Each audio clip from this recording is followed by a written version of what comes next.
Bonsoir à toutes et à tous. Il est 18h30, je vous propose de commencer. Je donne la parole à Monsieur Morvan pour rendre un petit hommage à notre collègue Yannick Clermont. Merci, Monsieur le maire, de me donner la parole à propos du décès de notre camarade Yannick Clermont. Orphelin à l'âge de 13 ans, père professeur au collège Jean-Louis Hameau, cloatin pure souche, Yannick venait de perdre sa maman peu de temps avant lui-même. Joueur de foot à Ploie, pas gros gabarit, mais teigneux. Combien de fois blessé, je ne compte plus, mais repartant de plus belle. Il deviendra par la suite trésorier du club de foot. Étudiant à l'IUFM, il décrochera avec brio son titre d'instituteur. Il exercera dans 2 écoles, à Collinet et à Saint-Quay-Portrieux. Il venait de prendre sa retraite et il était mon binôme au conseil d'école et au conseil d'administration du collège, où son expérience professionnelle était précieuse. Trésorier des jeudis en fête, il prenait à cœur sa tâche, me distillant ses réflexions pour que je le conforte dans ses choix. Peu avant la retraite, il s'inscrivit au club de bridge, un jeu de cartes où il faut réfléchir et calculer. Toujours à l'écoute des anciens élus, il va me manquer, il va nous manquer. Je voudrais vous inviter à vous lever et à observer le silence.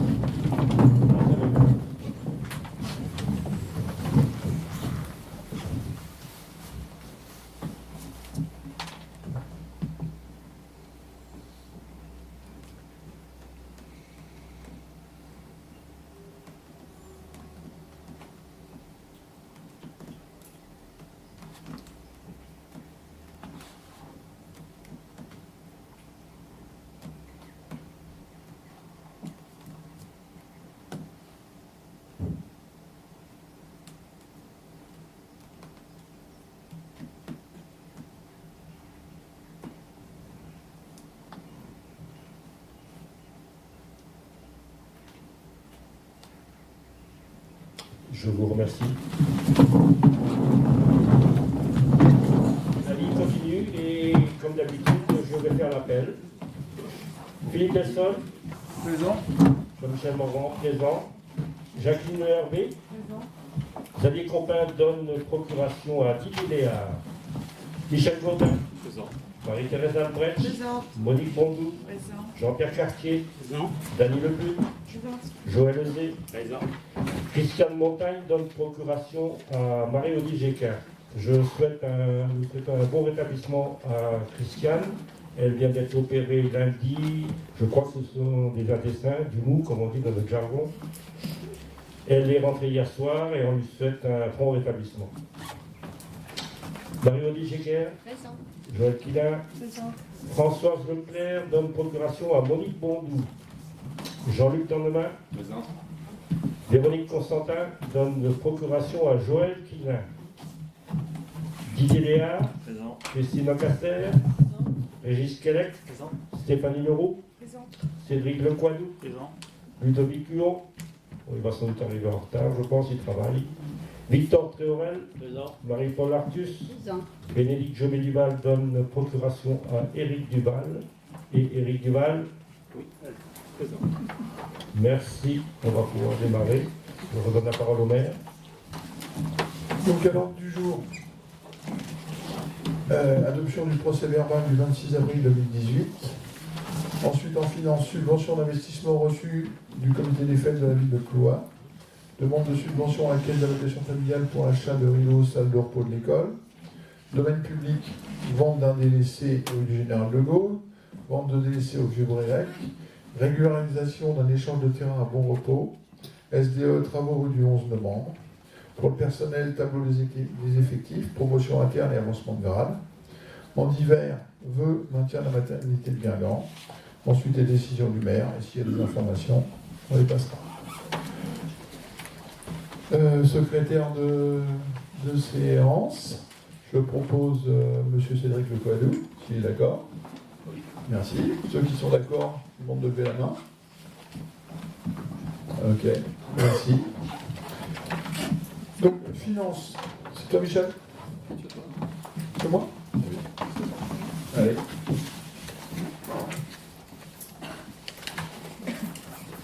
Ah non, c'est oui, d'accord, c'est monsieur Bompard. Non, c'est pas bon, non, c'est pas bon truc que j'ai. C'est le PV, ça, d'accord. Alors, c'est fait, c'est voté. Voilà.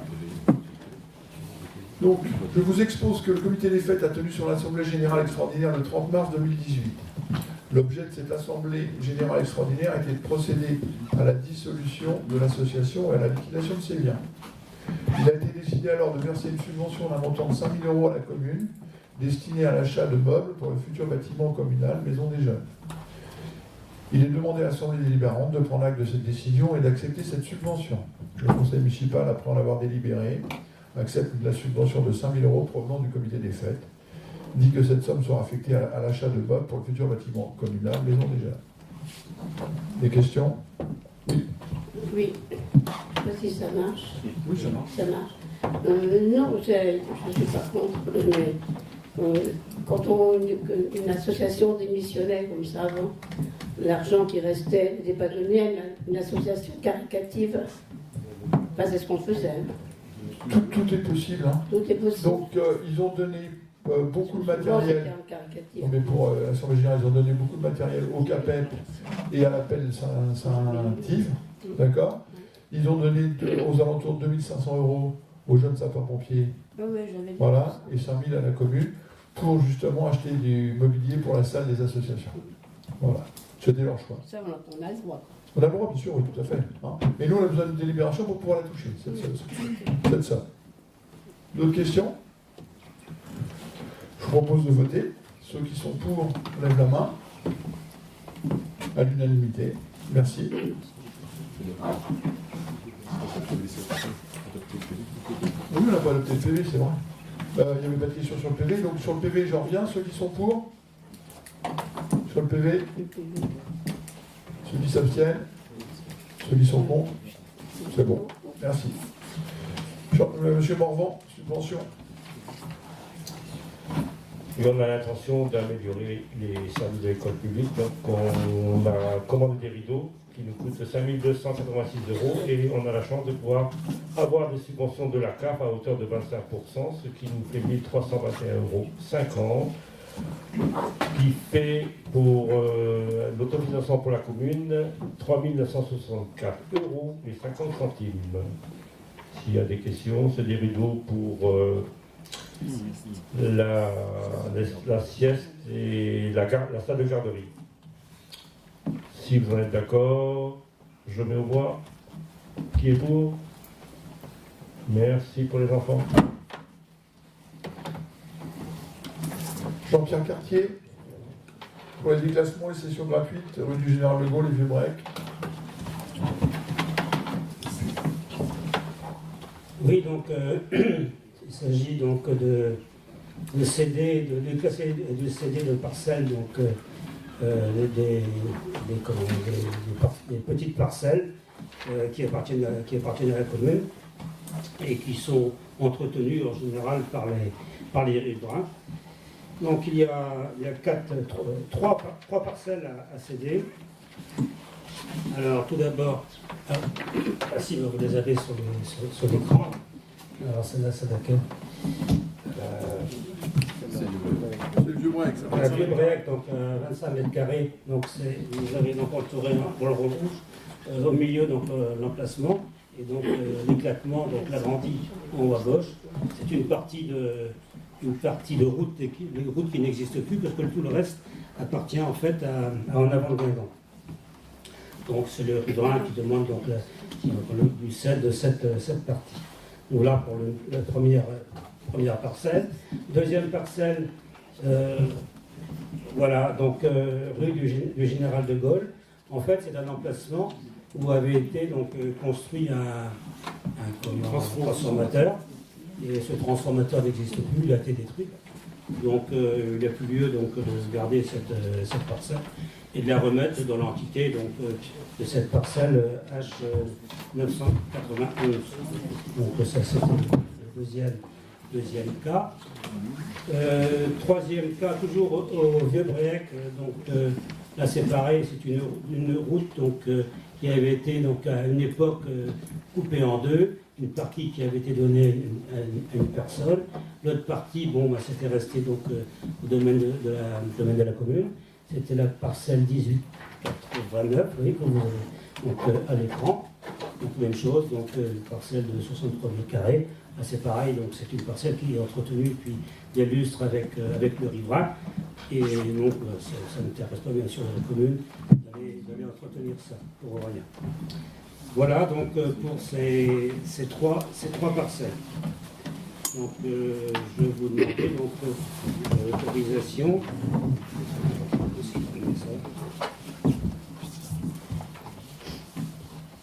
De déclasser en fait ces parcelles en vue de les céder. Déclasser, céder gratuitement aux riverains de délaisser route. Les frais de bornage bien sûr, donc les d'actes éventuels seront à la charge des riverains. C'est-à-dire que ça ne coûtera rien à la commune. Donc qui est-ce qui est d'accord? Qu'est-ce qui est contre? Et enfin donc notre problème situé à Bon Repos. Donc voilà. Donc là en fait c'est une sorte de régularisation. Donc à une époque il y avait eu un arrangement avec la commune pour qu'une route qui passe, vous voyez la route en rouge là, oui. La route en rouge c'est celle qui a été faite. Et avant, donc elle passait juste avant, donc juste à ce niveau-là, là c'est ça. Et donc il y avait eu des échanges de terrain qui avaient été faits entre la commune donc, et le riverain d'à côté. Ça arrangeait tout le monde, ça arrangeait le riverain parce que ça lui faisait une belle entité donc, au niveau de sa parcelle. Et puis donc ça faisait une route qui était un petit peu un peu plus droite, moins de virage. Souvent le problème, donc tout avait été fait, le point de l'arpentrage, etc. Mais c'était passé au conseil municipal, mais ça n'avait pas été suivi des faits donc, au niveau administratif. Donc cette personne se trouve actuellement avec des terrains qui ne lui appartiennent pas. Donc il faudrait que ce soit régularisé, de façon que ça puisse être régularisé au niveau des notaires. Voilà. Donc si vous l'acceptez, donc il faudrait donc régulariser ce qui avait déjà donc, été voté au conseil municipal. Qu'est-ce qui est contre? Une question.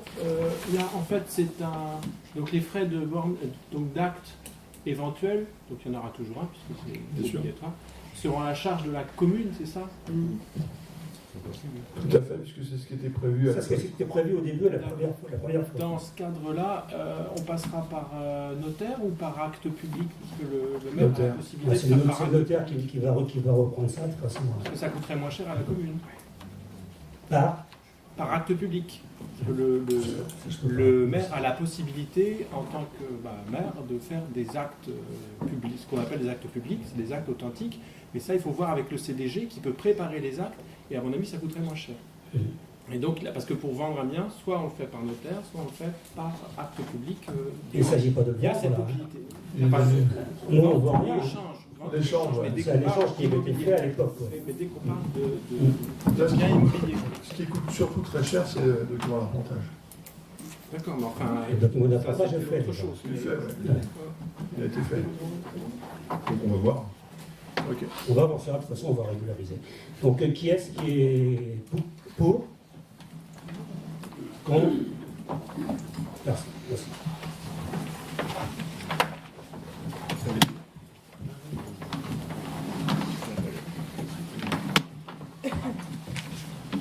Alors, le câble électrique joignant les foyers U447 et U446 situés de part et d'autre de la rue du 11 novembre face aux pompiers est défectueux, il doit être remplacé. Le SDE 22 nous propose un devis de 300 € hors taxe, un coût des travaux majoré de 5% de maîtrise d'œuvre. La participation de la commune est de 60% du total hors taxe de l'opération, soit 180 €. Alors, comme je vous le rappelle à chaque fois, notre commune a transféré la compétence éclairage public à la SDE, donc il s'occupe de tout, et la commune subventionne à 60%. Voilà. Qui est pour? Qui est pour? Merci.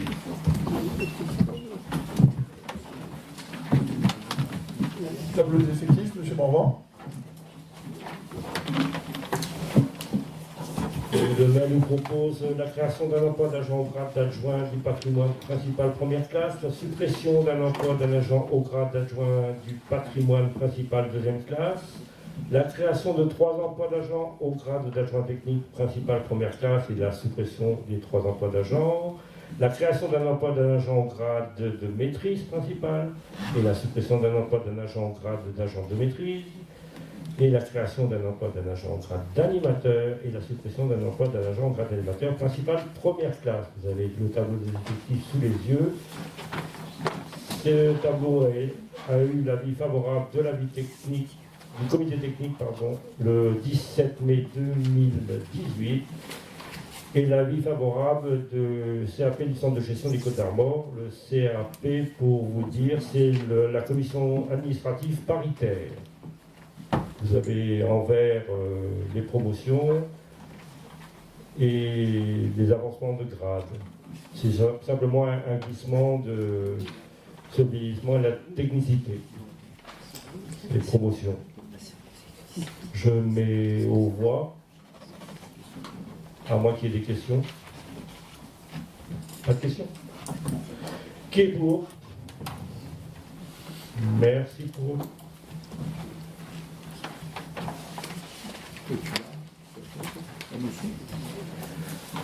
Ah oui, je garde la main. Motion demandant le maintien de la maternité au centre hospitalier de Guingamp. Par arrêté du 19 mai dernier, l'ARS, l'Agence régionale de santé, notifiait le non-renouvellement de l'activité gynécologie obstétrique au centre hospitalier de Guingamp et la prorogation de l'autorisation jusque seulement le 31 janvier 2019. Cette décision est incompréhensible pour la population et les élus du territoire. Elle a été annoncée brutalement et sans concertation. C'est pourquoi ils se sont mobilisés en quelques jours afin d'être plus de 2000 personnes dans les rues de Guingamp. Aussi, nous nous opposons fermement à cette décision infondée qui, au-delà de la disparition d'un service jugé essentiel à nos jeunes populations, a des conséquences néfastes sur l'attractivité du territoire de Plouha. Cette décision met en cause l'accès aux services publics de santé des personnes résidant en milieu rural.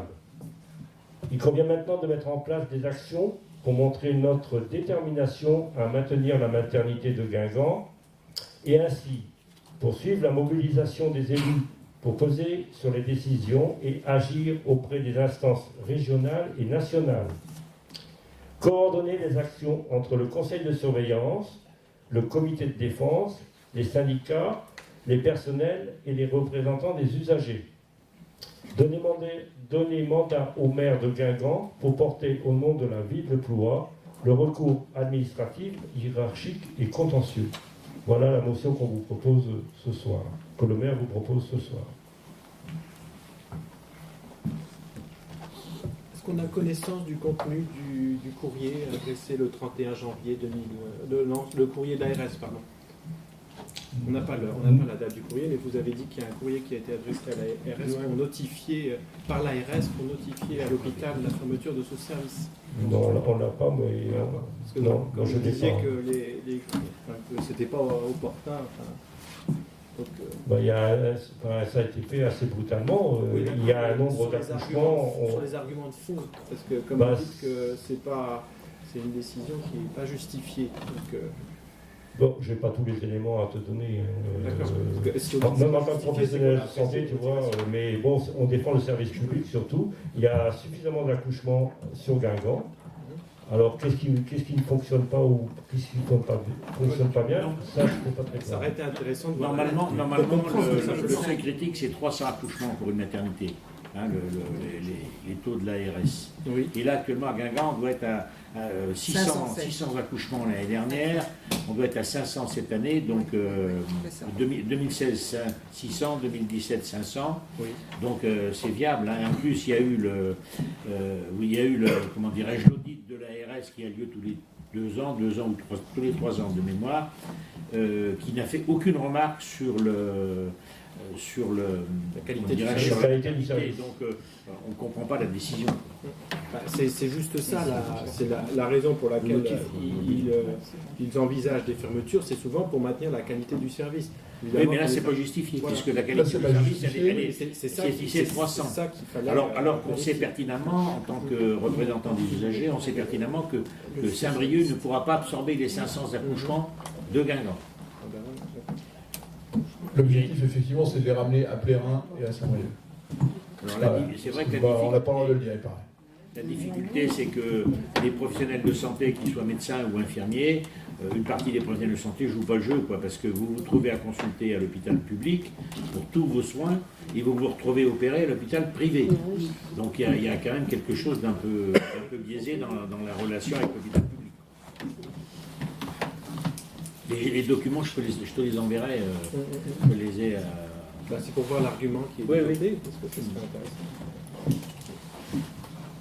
Parce que tout le monde est- D'autant plus si on donne mission au maire de Guingamp de Guingamp, porter des ouais. recours. On a besoin de savoir effectivement Oui, oui, quels sont les pas moyens moi, avancés pour cette réorganisation. D'autres questions sur le jeu? Donc c'est adopté, merci. Décision du maire, donc délivrance et reprise de concessions, 12 concessions. Ça va de 2 à 15 ans, le reste à 30. 3 à 15 ans, 30 et 1 à 50. Les aliments, bon, encore 30 aliments qui ont été faits depuis le dernier conseil municipal. Ensuite, exercice et délégation des droits de préemption, 30, il y a les 38, elles ont toutes été négatives. Ils n'ont pas de droit de préemption pour ce coup-ci. Des questions, des informations? Est-ce que vous pouvez faire un point sur le problème des poubelles? Parce que là, on a eu ces dernières semaines des difficultés, et ça nous est revenu à toutes nos oreilles, les difficultés liées aux containers qui débordent de poubelles. Donc là, il serait important, à mon avis, de refaire un point. On fait point tous les jours. Là, au cours du conseil, devant la public et devant la presse, tout simplement. On va essayer de balayer différents points. Enfin, avec la presse, ça a déjà été évoqué. Donc, vous avez bien suivi qu'il y a eu des communiqués de presse qui ont été faits. Il y avait des débordements au rond-point de l'Étang, des débordements sauvages qui étaient faits au grand étang par des gens de la commune, mais aussi beaucoup de gens extérieurs à la commune. Et on avait remarqué aussi qu'il y avait des retours sur ces points poubelles suite aux fermetures de la déchetterie. C'est-à-dire des gens se dirigent vers la déchetterie est fermée, ils font retour et ils se déchargent du contenu qu'ils voulaient décharger en déchetterie et déposer sur le rond-point de l'étang. Donc, ce qui n'était pas acceptable. Les communes avoisinantes rencontrent les mêmes problèmes. Saint-Quay-Portrieux rencontre exactement les mêmes problèmes. Donc on a échangé effectivement aussi avec les élus qui me servent. Donc pour l'instant, on a le problème des résidents secondaires, puisque les résidents, enfin en fait tous les résidents, y compris secondaires, tout le monde doit avoir ses conteneurs individuels. On comprend que pour des résidents secondaires, ils puissent avoir un problème, puisqu'ils ne sont pas en mesure de mettre peut-être leur poubelle au bout de la rue au moment où il faudrait. Donc pour l'instant, il y a un point qui a été créé à côté de la déchetterie, un point unique, puisqu'il ne faut pas qu'il soit au vu de tout le monde, puisque sinon il y aura des déchargements sauvages. C'est une sanction transitoire, puisque le souhait est de créer à terme, à moyen terme, des conteneurs enterrés. Ce qui est la solution prise pour beaucoup de communes environnantes, et je dirais 90% des communes adhérentes au SMITOM.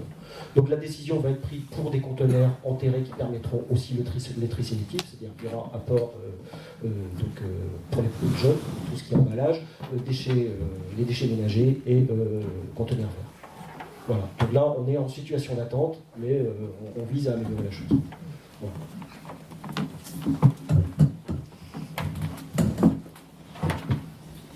Donc le 29 mai, on a fait... Attends, voilà. Oui, bah, Juste, Après, non. Donc le 29 mai, l'exécutif s'est déplacé au grand étang pour récupérer les poubelles. On a vidé les poubelles. oui, ça, On a réussi à avoir 3 noms quand même. Ouais. Donc à partir d'aujourd'hui, dès qu'on a un nom dans les poubelles, c'est verbalisé. Que je sois clair. Mais il n'y en a pas tant que ça. Hein. Sur 5 grands containers verts, il n'y a eu que 3 noms. Hein. Et pas de poubelles. Vas-y, Joël. oui. Par contre, c'est plus à l'attention de la presse. Le président du SMITOM ne souhaite pas qu'il soit fait écho du dépôt à côté de la déchetterie, parce que ça va redevenir, on a mis une pancarte, tout a été fait, réservé uniquement aux déchets pour les résidences secondaires et les camping-caristes au moment du départ. Enfin, il y a une petite affichette qui a été faite. Mais monsieur le président du SMITOM ne souhaite pas ce qui est de la pub en disant il y a un nouveau dépôt à côté de la déchetterie, parce que ça va redonner au liqueur, quoi. Ce qui est certain, c'est que les maisons secondaires sont en train de s'équiper de containers jaunes et marrons. Oui, mais alors justement, sur cette question des maisons secondaires, le problème c'est que si ils s'absentent peut-être 6 semaines ou quelque chose comme ça, pour revenir ensuite 1 ou 2 semaines passer du temps à Ploie, et ils ne vont pas mettre leur conteneur et le laisser pendant 6 semaines. À mon avis, ça c'est un des problèmes qui justifie peut-être que... donc ça, à mon avis, c'est une question à prendre en compte et à porter au sein du SMITOM et de la communauté de communes. Nous ne sommes pas représentés. Et donc, je pense que là, il faudrait effectivement attirer l'attention et peut-être se rapprocher, parce que c'est une problématique que d'autres communes de France connaissent. Si Saint-Quay a des problèmes, de toute façon, on est dans le même SMITOM, donc il faudrait voir ailleurs, à mon avis. Il faudrait porter quand même pas revendication, mais cette attention sur trouver un système aussi qui corresponde à la nature balnéaire et aux résidences secondaires qui risquent... C'est contraire à ce que je viens de vous dire. C'est la création des conteneurs enterrés qui auront une signalétique appropriée, qui permettent aux résidences secondaires et aux estivants de déposer dans ces conteneurs enterrés. Donc la structuration des conteneurs enterrés permet quoi? Puisque c'est des encaves, enfin c'est des trappes à taille limitée, permettent un tri, on va dire un tri fictif in facto, parce que ce qu'on retrouvait au rond-point de l'étang, c'était des matelas médicaux, des barbecues, des poêles, je vous en passe. Donc effectivement, je ne vous dis pas que ça sera du 100% sur les conteneurs enterrés, mais c'est la piste majeure exploitée par beaucoup de communes locales, y compris côtières, puisqu'on s'est renseigné aussi sur Trégastel, Perros-Guirec, Tréberlin, qui sont des communes qui reconnaissent quand même un flux de touristes assez important. C'est les solutions qui doivent adopter. Ça n'empêchera pas des dépôts singuliers, sauvages singuliers, ça n'empêchera pas. L'incivisme, vous en aurez tout le temps. Mais c'est les solutions majeures adoptées par les communes littorales du département. D'accord. Il y aura autant de containers enterrés que de containers collectifs qu'il y a actuellement? Non, donc il y aurait parce que la rentabilisation, parce que ça vise à une rentabilisation d'environ 200 personnes. Enfin, c'est ce qui est préconisé. Oui. D'accord. Donc ça veut dire que pour... Donc ça sera mis à des endroits où il y aura des pôles. Deux. 4. Au départ, oui, 4. 4. Ça sera en deux, enfin une création en deux. Après on verra. Alors il y a une deuxième question que je voudrais poser aussi relative toujours à ce même problème, c'est qu'il me semble qu'on n'a pas transféré la compétence police du nettoyage de ces aires autour des espaces de ramassage, notamment autour des poubelles. Or, d'autres communes l'ont fait. Vous voyez de quoi je parle? Oui, tout à fait. Le nettoyage. Ce qui veut dire que c'est la commune elle-même. Je cherche à retrouver le moment où on n'a pas transféré cette compétence police. Je n'ai pas l'information pour l'instant, je vais les solliciter.